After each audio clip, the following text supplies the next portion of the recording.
Now, one of the first things we'll cover is the things that Tompkins or Seaton do not, and Clark only hints at it. It's one of those things is the use of tribal signs. Now, each tribe had a sign that they used for themselves, and they probably had those that they used for other tribes. And the problem we run into there is that the sign for what one tribe uses for another one, that other tribe may not care to be called that. A really good example of that is a sign that Tompkins uses for Apache. He makes the sign for Indian by rubbing the back of his hand, and then he indicates a sign for the elkhorn fiddle players. Now, I have spoken with quite a few Apaches in Oklahoma, and they do not care to be called that. So before we use a tribal sign, it's always best to ask.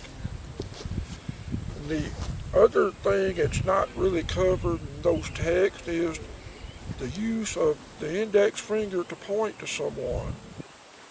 Some of the southern plains tribes consider that to be disrespectful.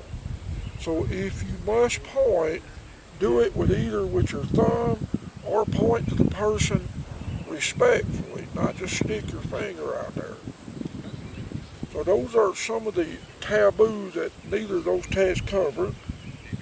And you would be amazed at the number of signs that you can do with just that one little finger right here. You can do down, up, come, arise, now, yes, alive, lightning, white man, bring, take, all with just that one little finger. And you can combine it with others, like to say if the old terminology would be to go under or pass away, just hold the hand out in this manner and under. Now that sign should not be confused with a sign that's used for steal, as in stealing something. We make the sign for take, which is the one finger. So what this symbolizes is hiding and taking. So if you think someone stole their horse, you might talk to them, you steal my horse. And some more signs that are confusing. Consider the signs for night and forget. The sign for night, we hold our left hand out in this manner, take our right hand, that just means it's covered up. Now that can be very confusing with the sign for forget, which comes out like this. Now while we have those hands in that position, there's another one that can be confused with, like say beyond the river. The sign for beyond is across and laid over. And that sign there can be confused with something else.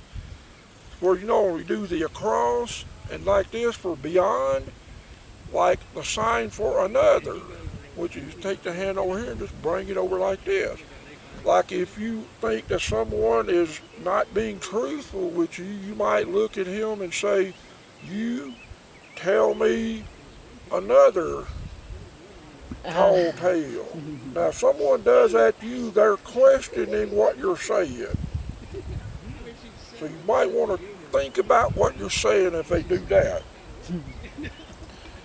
Let's see, I'm having to refer to my notes.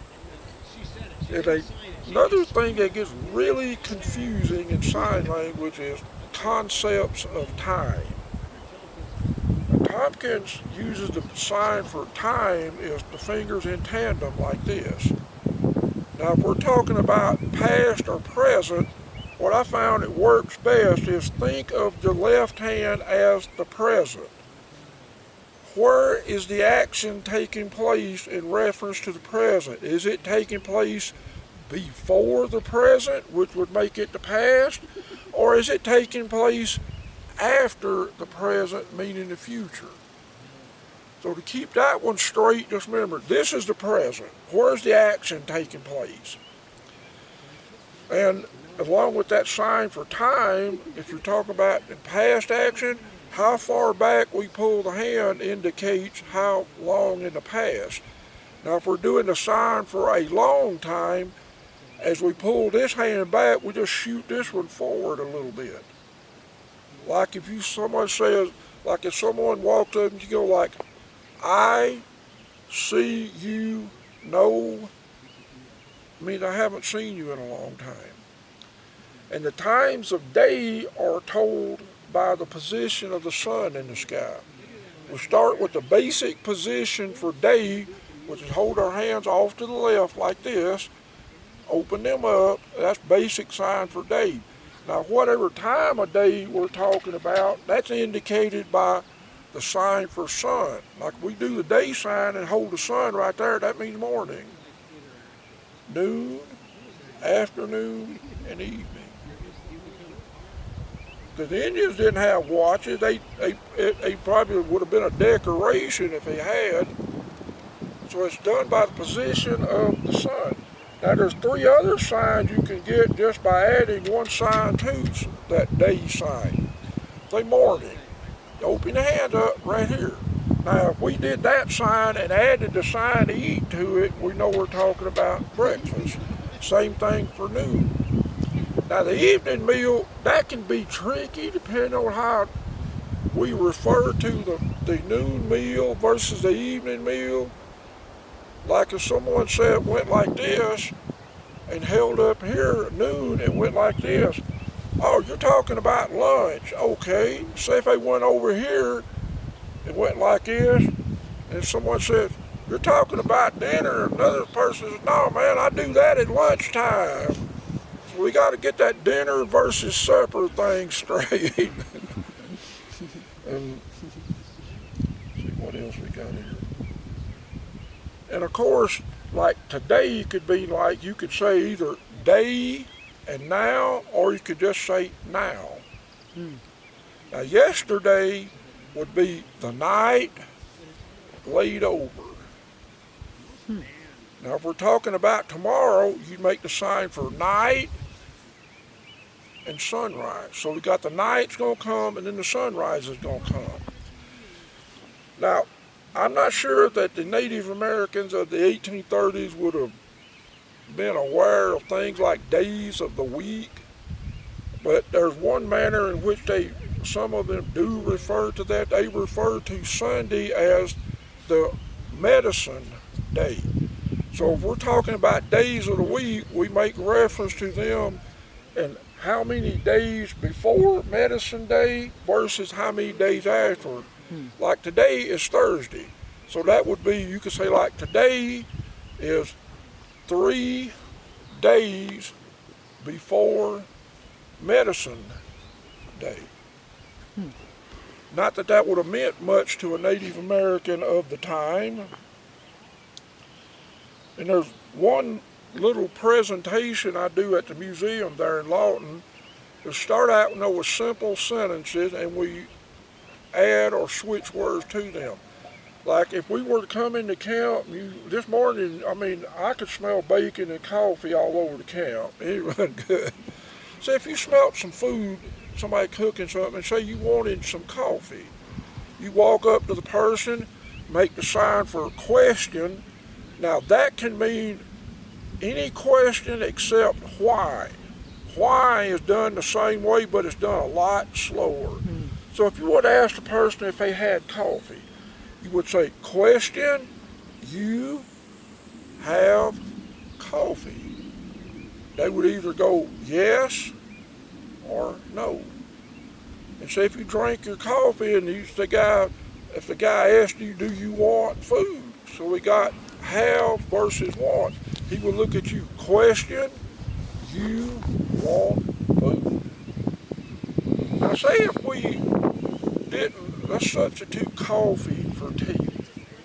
Now that's one of those that the Native Americans probably had to play on to get it, because there's about 4 signs you gotta use to talk about tea.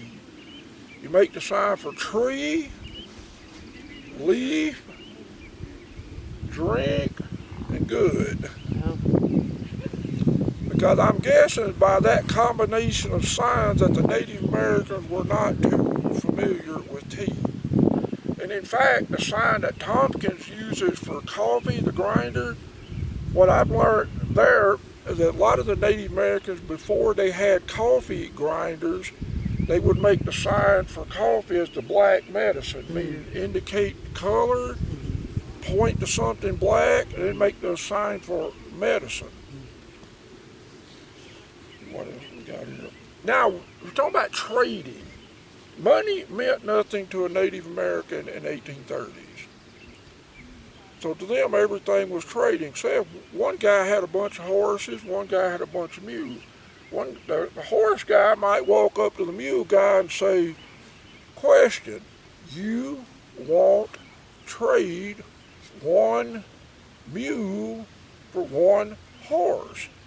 Now, being a pretty serious mule person, the other guy, myself included, other guy might go, no. He might look at him and say, you want 1 mule, you give me 2 horses. And that's how they would trade things like that. And even when they were trading their furs, like the animals they would trade, say like beaver, which is this sign, and they have many other signs for different animals. Of course, buffalo, I think deer is this, elk is do this and move the hands. Of course, antelope are spread out this way. That's how they would talk about the animals. They wouldn't say like furs or hide. They'd say like, I have 3 beavers. And he'd look at him and go, okay, and he'd point to him and say, you give me coffee. Because they're talking about trading. And one of the things I've learned about sign language from having spoken with many Native American visitors is that the more interaction there was between various tribes, the more you would have seen sign language. Like the Great Plains, that's where it's pretty much concentrated. Say versus a rather secluded tribe in the old days, the Apaches in the Southwest. Because primarily sign language was a trade language. It could also be used in other areas, like say if you're too far away for the person to hear you, or if you wish to carry on a private conversation. It could be used for that. Now, does anyone have any questions so far before we go into a pretty complicated subject? This sign you were doing. That denotes ownership. Now, I have seen a few AMM brothers use the sign for carry to denote ownership. So it's related a little to Take the possession. thumb and just wrist action, bring it out. But do it slowly, because there are some countries in Europe, if you do that sign, you are going to jail. Do not do that sign in Italy, unless you want to be arrested or they're jailed, because that means something different. And it's kind of related to... It's just a wrist action comes out. Possession? What's possession? It means possession or ownership. Okay, I never... I have seen some AMM brothers use a sign for carry. To that, I would say check out pages 19 and 37 of the Tompkins text. Now granted, if you use the sign for carry, and if you can get your point across, then you have communicated. But that's just something to be aware of. Now we get to a fairly interesting subject, counting. Counting usually starts out, now 1 to 10 is pretty simple. We start holding up the fingers, 2, 3, 4, 5, 6, 7, 8, 9, and 10. Now from that point, it gets interesting. Say if we're talking like a 2-digit number, we have to first indicate that we are talking in tens by. That's which means I'm counting in tens. Now from that point, I've seen many versions of what to do. Indicate that we're counting in tens, and I've seen some where you hold the left hand out, take the right index, and do that from base to tip, like this. And I have seen some, when you indicate you're counting in tens, you tap the fingers and they stay down. And once you get to 60, just do the same thing with the left hand. So if we were, say, talking about, say, a two-digit number, say number 2. Now, if we were talking about the number 22, we would start with, say, I'm counting in tens, 20, and then 2. You notice between when I went from tens to single-digit numbers, like tens, 1, 2, I made a slight pause before I went, because that's not mentioned in the books, but that kind of keeps things clear. So, okay, what all was he saying? Now, say if we're talking about a 3-digit number, like 222, we'd have to indicate that we're counting in hundreds by holding this up and just wave it off to our left a little bit. That means we're counting in hundreds. 1, 2, 200. I'm counting in tens. 20. I found that putting that slight pause in there, it gives a person time to, okay, he's counting in hundreds, he's counting in tens, now he's counting in single. And it can get pretty interesting that way. So any questions on counting? 100, you could either, like, I'm counting in tens, wave it off to the left, and you could, like, I'm counting in hundreds. Now, I'm not sure if they have one for thousands, but I guess they probably do, but I'm not familiar with it. Now, if we count names are another subject. Does anyone have an interesting count name? Now, some of them we can sign, some of them we cannot. Most time, what I learned, that getting a count name can also include something that we do that might be considered dumb. Like I said, like that guy I came from Oklahoma with, Tim Poteet, his camp name is 3 Wins. Don't ask him how he got that. So he makes a sign for 3 and then wins. But you can draw your own conclusions. If you ask him, make sure you're not in an enclosed structure. How about Iron Nose? Iron Nose? That's Missouri Jim. Iron, you would point to, or you make the sign for something that's hard, point to something that's metal, and then you indicate the nose. Willie Misfire. You're talking about, is it reference to a weapon? Yeah, Willie Misfire. You might could say for misfire, you might could say, like, point him like his rifle, and then shoot, like that. Now, if we're talking about a name, say that we don't have signs for it. Now, this problem we have a lot. We have like International Boy Scout Jamboree. And the way they overcome that is they ask the person what their name is, which is question, you, called, and then make the sign for right. I mean, like, what is your name? Write it down. Because the Indians wouldn't know how to sign names like, say, Joe Smith or somebody like that. Yes, sir. How about swims with horses?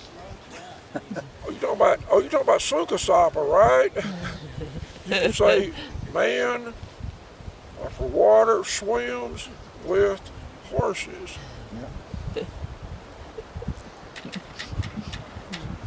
So, are there any questions on that one? Okay, folks. Well, that about concludes my notes that I have written down. And I'll be in camp tomorrow morning. If anyone else has any questions or things, or if you know somebody that'd like to work on it, just let me know, and I'll be glad to help out. Thank you. Yeah, thank you.